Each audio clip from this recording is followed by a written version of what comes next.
Bismillahirrahmanirrahim. Assalamualaikum warahmatullahi wabarakatuh.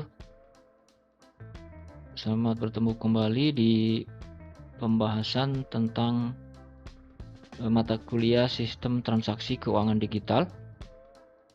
Materi kali ini kita akan belajar tentang ERP atau Enterprise Resources Planning.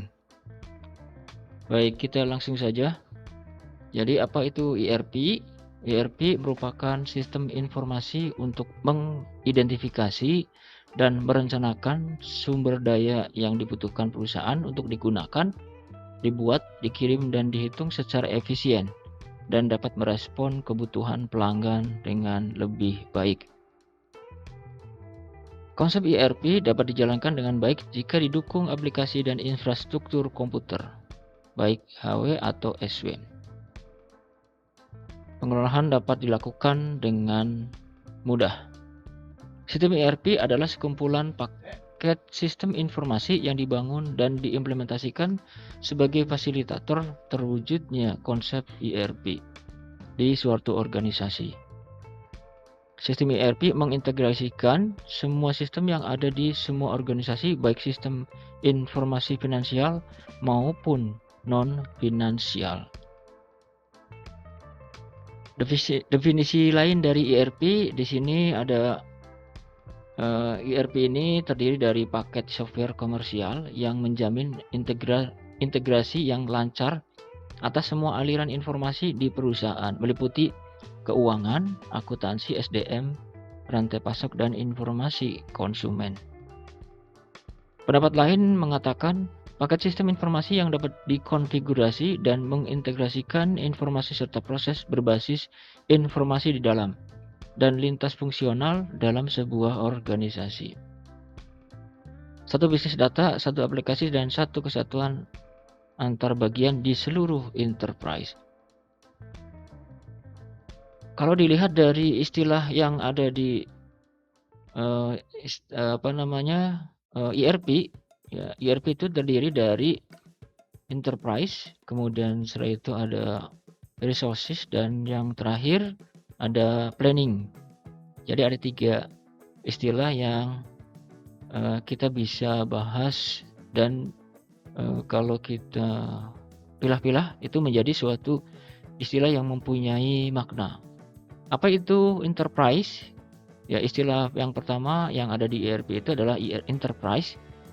Makna enterprise tidak bisa diwakili oleh organisasi atau perusahaan, tetapi enterprise digunakan untuk menggambarkan situasi bisnis secara umum dalam satu entitas korporat dalam berbagai ukuran, mulai dari bisnis ukuran kecil hingga bisnis raksasa. Dalam sudut pandang enterprise, keseluruhan organisasi dianggap sebagai sebuah sistem, dan departemen adalah subsistem di mana informasi mengenai semua aspek organisasi disimpan dan dikelola secara terpusat, dan adanya transformasi informasi. Kemudian istilah lain ada resource, ya, yaitu secara singkat dapat diartikan menjadi sumber daya. Dalam kaitannya dengan enterprise, resource dapat berupa aset perusahaan yang meliputi aset keuangan, SDM, konsumen, supplier, order, teknologi, dan juga strategi. Sumber daya dalam organisasi akan menjadi tanggung jawab dan tantangan manajemen untuk dikelola agar dapat menghasilkan keuntungan.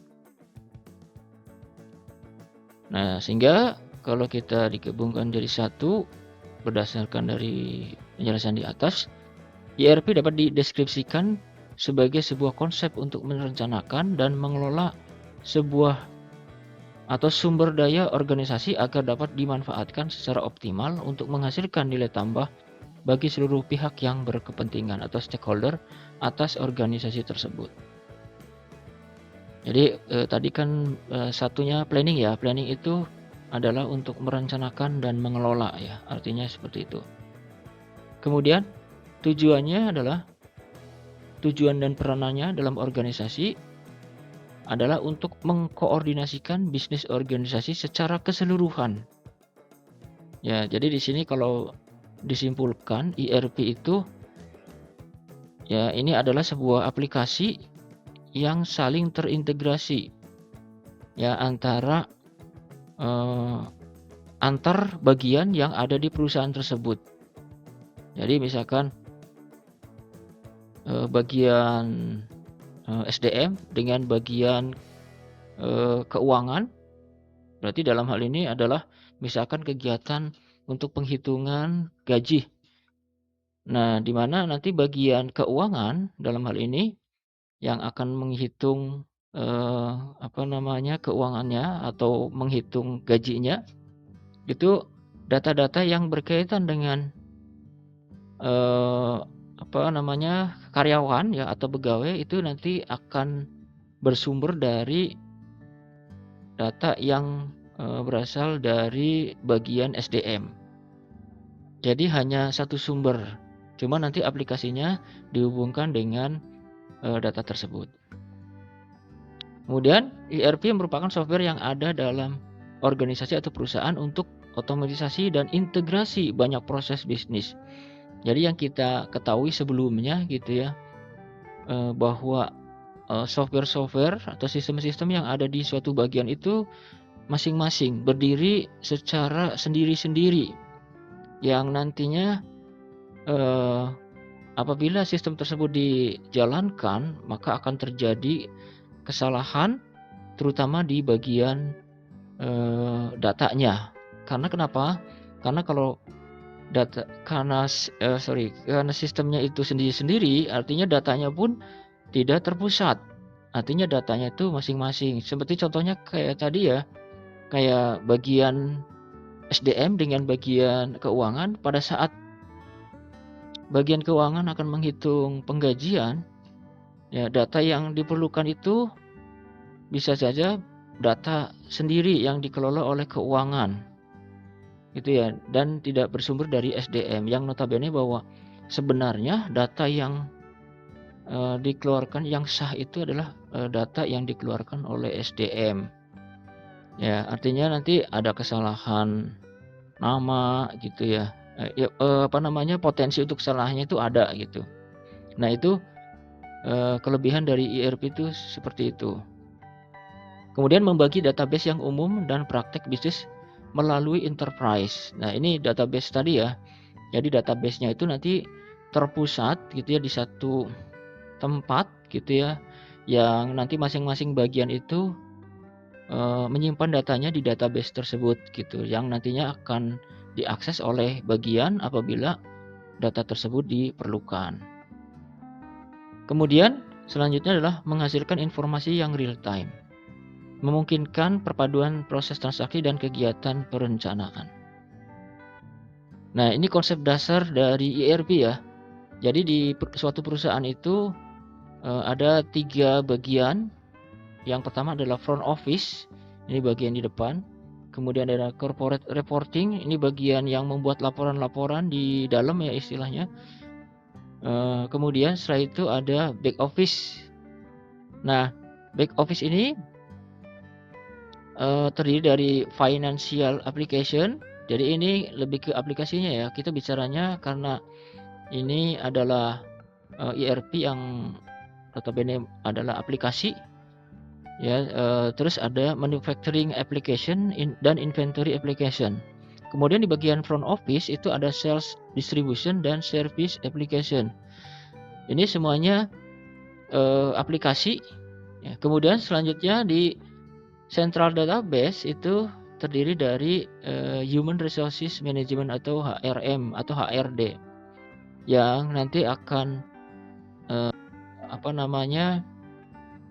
mengakses juga dari database, yaitu database yang disebut dengan central database.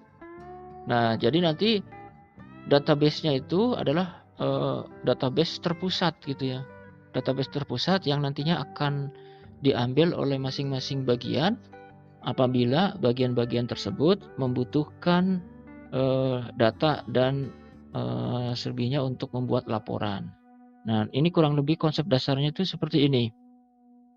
Jadi di dalam ERP itu kelebihannya itu minim akan kesalahan berkaitan dengan data gitu ya. Salah satunya seperti itu. Nah, ini evolusi dari sistem ERP ya, evolusinya itu ini berawal di tahun 1960-an ya, bermula dari istilah yang dinamakan dengan Material Requirement Planning atau MRP ya, MRP. Nah, area atau aplikasi yang dipakai pada saat itu hanya aplikasi untuk manufaktur ya, perusahaan manufaktur, yaitu tentang inventory management atau manajemen persediaan dan production atau produksi ya pada tahun 60-an. Tapi sudah mulai terintegrasi, cuman terintegrasinya itu adalah khusus bagian produksi gitu ya. Namanya MRP ya, Material Requirement Planning. Kemudian di tahun 1970-an ada namanya closed loop MRP. Ini ditambah lagi aplikasinya menjadi engineering ya, menjadi engineering. Kemudian tahun 80-an itu ada MRP 2 ya, Manufacturing Resources Planning MRP 2 itu ditambahin dengan aplikasi finance dan HRD atau Human Resources Management. Kemudian pada tahun 90-an baru muncul sebuah aplikasi yang dinamakan dengan ERP tadi. Jadi ERP tadi merupakan pengembangan dari MRP 2. Ya, MRP 2. Kalau MRP 2 itu sampai Human Resources Management. Tapi pada saat keluar Enterprise Resources Planning atau ERP tahun 1990, maka ada fasilitas baru atau aplikasi baru yang berhubungan dengan delivery. Kemudian selanjutnya muncul di tahun 2000-an itu extended ERP atau ERP 2 yang lebih luas lagi jangkauannya dalam hal aplikasi, yaitu apa? Yaitu ditambah dengan aplikasi yang disebut dengan supplier management, aplikasi tentang supplier management, sales marketing dan customer relation. Ini. Nah, ini semakin lengkap integrasi antar bagiannya itu pada saat extended ERP tahun 2000-an. Nah, ini tahapan-tahapan dari evolusi ERP tadi ya. Nah, kemudian selanjutnya karena kita bicaranya di sini adalah berkaitan dengan ERP, maka akan ada perbandingan dari aplikasi tersebut berkaitan dengan ERP dan ERP 2 ya. Dari segi aspeknya, misalkan di sini tentang peranan. Ya, peranan dari ERP itu optimasi enterprise.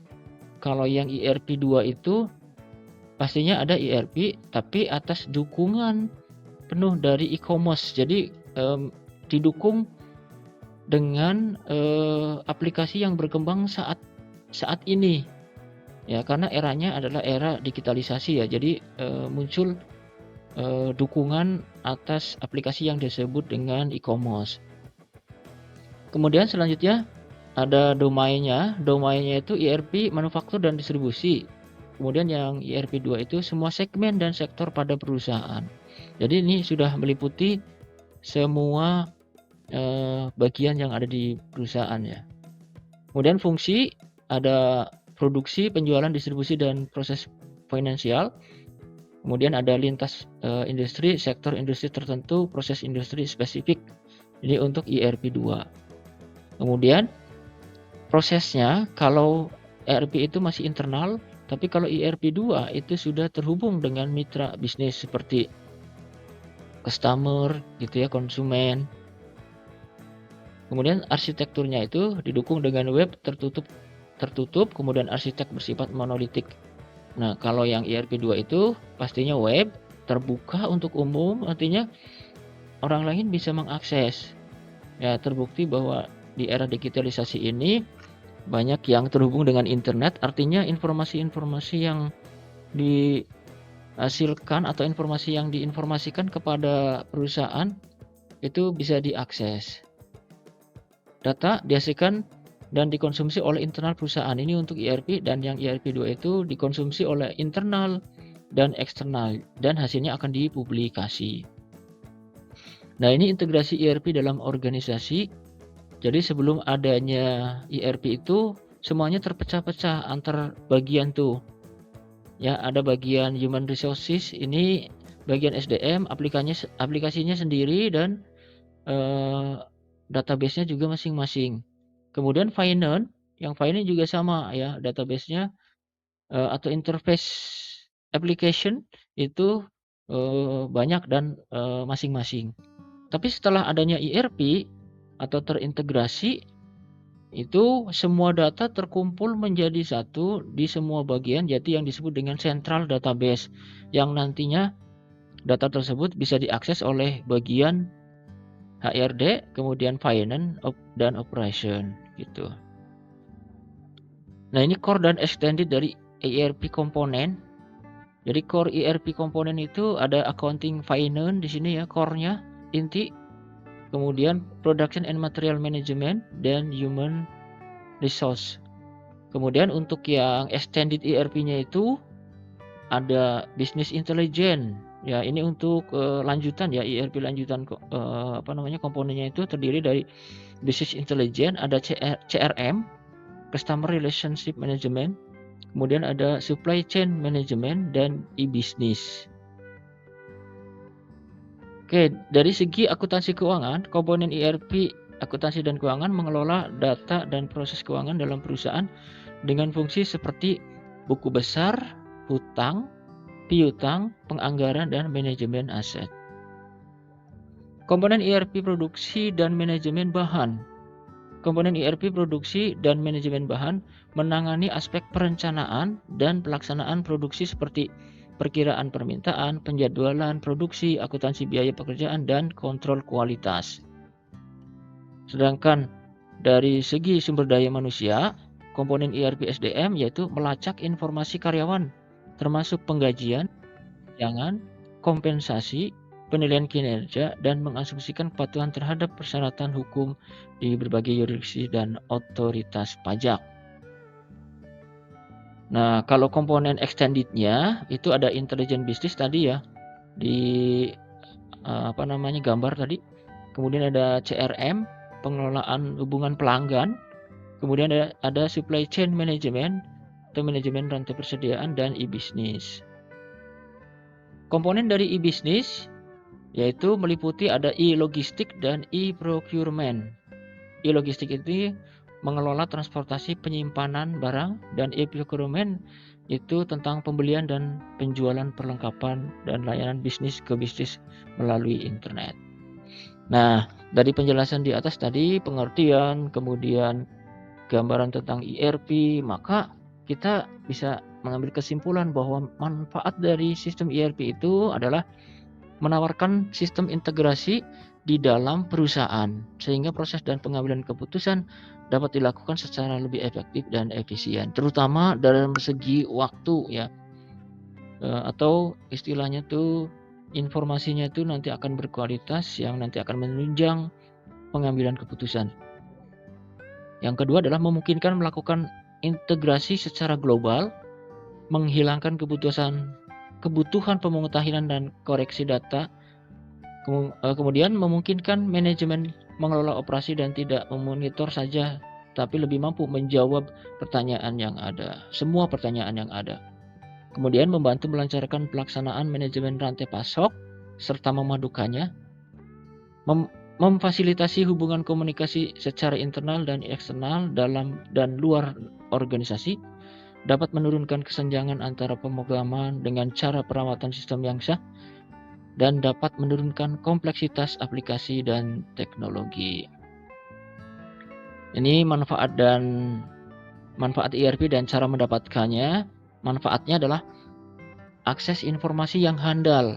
Cara mendapatkannya DBMS yang fleksibel, atau ini DBMS itu database management system ya. Data yang konsisten dan akurat. Kemudian sistem pelaporan yang lebih baik. Manfaat lainnya menghindari duplikasi data dan operasi. Modul-modul yang mengakses data dari satu database terpusat sehingga menghindari duplikasi.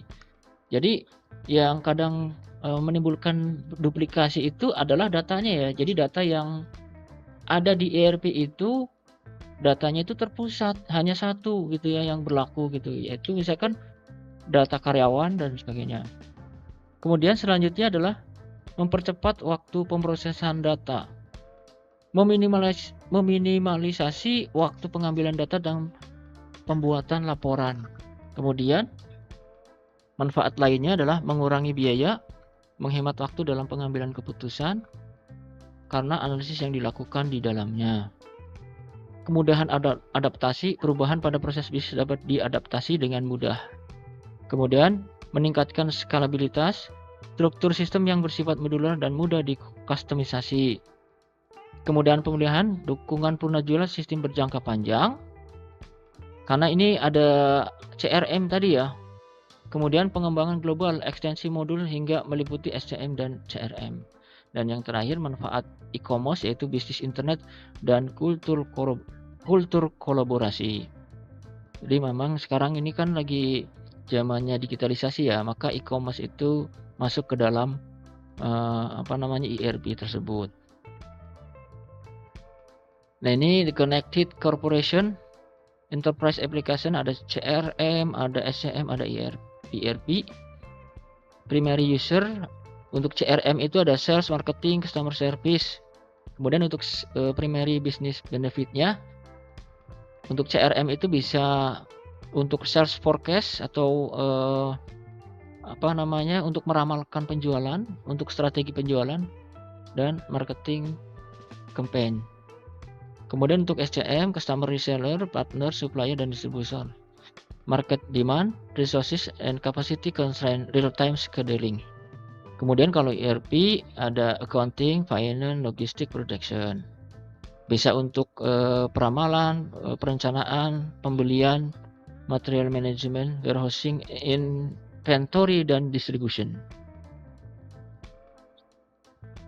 Nah, ini adalah gambaran dari posisinya sebagai employees ya. Employees itu ada accounting, finance, human resource, purchasing, management, auditing.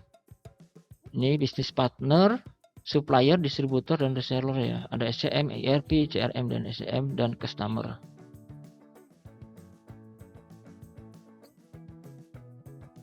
Nah, area cakupan dari ERP, nah ada sales distribution, ada material management, manufacturing, human resources, finance and accounting, project management, yang nanti akan mengakses suatu central database.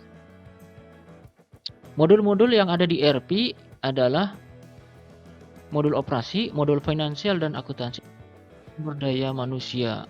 Ini modul operasi itu ada general logistik, ada sales and distribution, material management, quality management, customer service, production planning and control, project system, dan environment management.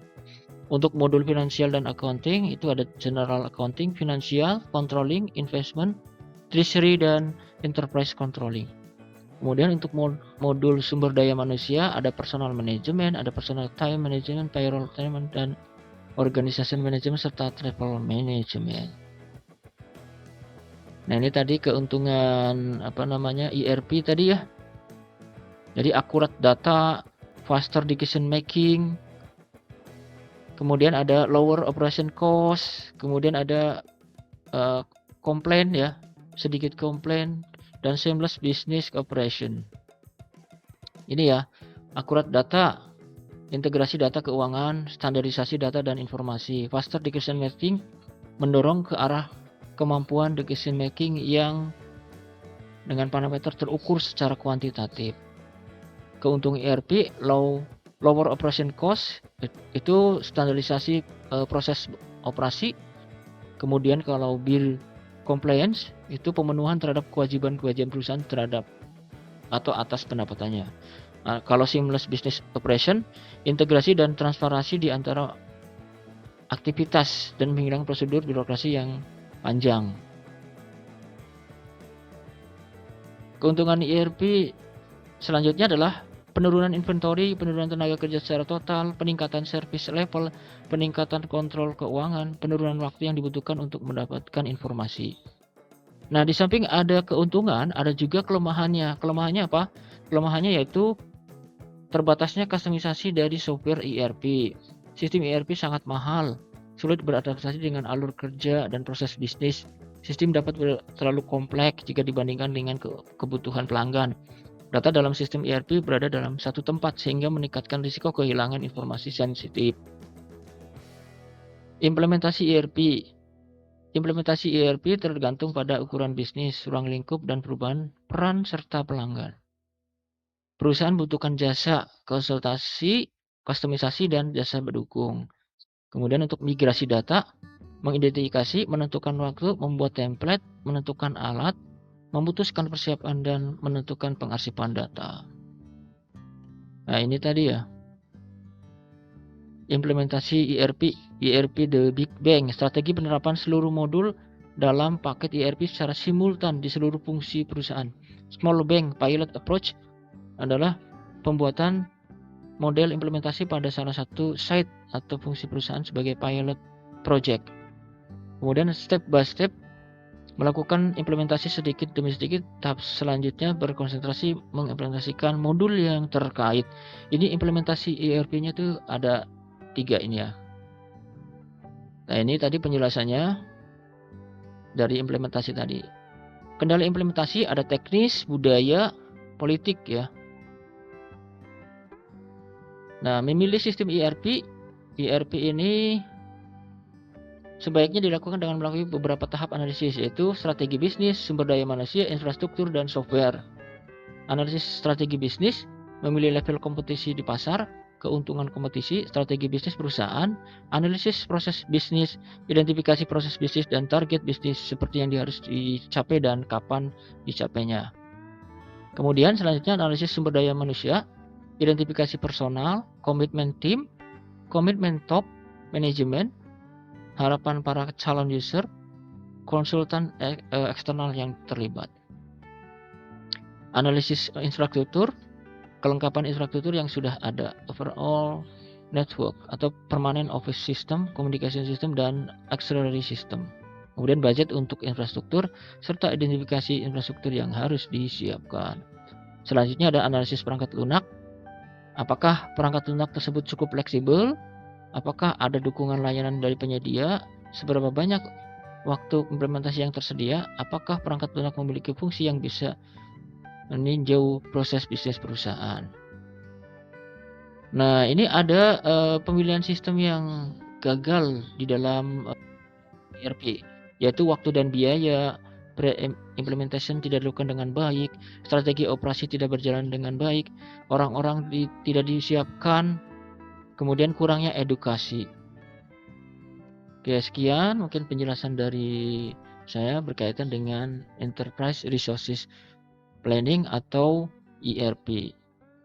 Terima kasih atas perhatiannya. Assalamualaikum warahmatullahi wabarakatuh.